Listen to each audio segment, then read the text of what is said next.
జమిలీ ఎన్నికలు ఎంతవరకు జరిగే అవకాశం ఉంది? ఎప్పట్లో జరిగే అవకాశం ఉంది? ఎందుకంటే జమిలీ ఎలక్షన్‌లకు సంబంధించి ఇప్పుడు ఈ పార్లమెంట్ జేపీసీ ఏదైతే ఉందో ఆహ్, పార్లమెంటరీ జేపీసీ వీళ్ళేసింది. దాంట్లో చాలా రకరకాలైన అంశాలే వెలుగులోకొస్తున్నాయి. వాళ్ళ దాంట్లో అంటే ఒక రకంగా లోటుపాట్లు అనాలి.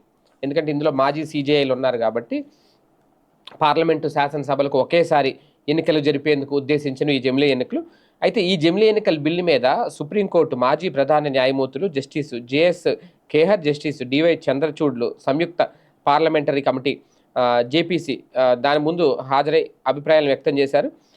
ఈ సందర్భంగా కొన్ని లోటుపాట్లు కూడా ఎత్తి చూపించారట.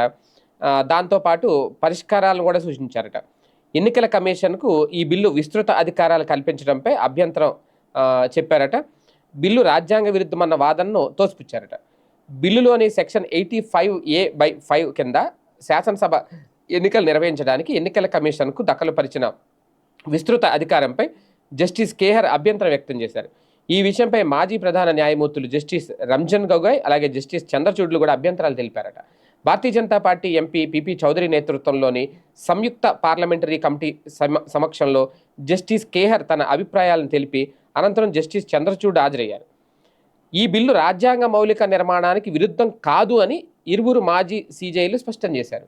శాసనసభ ఎన్నికలు నిర్వహించడంలో పార్లమెంటు లేదా కేంద్ర మంత్రిమండలి నిర్ణయం కీలకం కావాలి అనేది జస్టిస్ కేహర్ అన్నారు. అయితే అన్ని రకాల అభిప్రాయాలకు జేపీసీ స్వాగతం పలుకుతోందని కమిటీ చైర్మన్ పిపి చౌదరి తెలిపారు. మొత్తానికి లోటుపాట్లు ఒక్కొక్కటి వెలుగులోకి వస్తున్నాయి.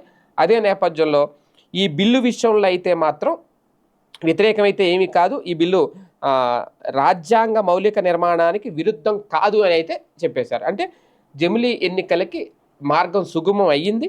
కాకపోతే ఎప్పుడు ఏంటి ఆ నిర్వహణ ఎలా ఉండబోతుంది అనే నిర్ణయాలు ఎప్పుడు తీసుకుంటారు అనేది ఫైనల్గా ఒక ప్రకటన వస్తుందేమో చూడాలి.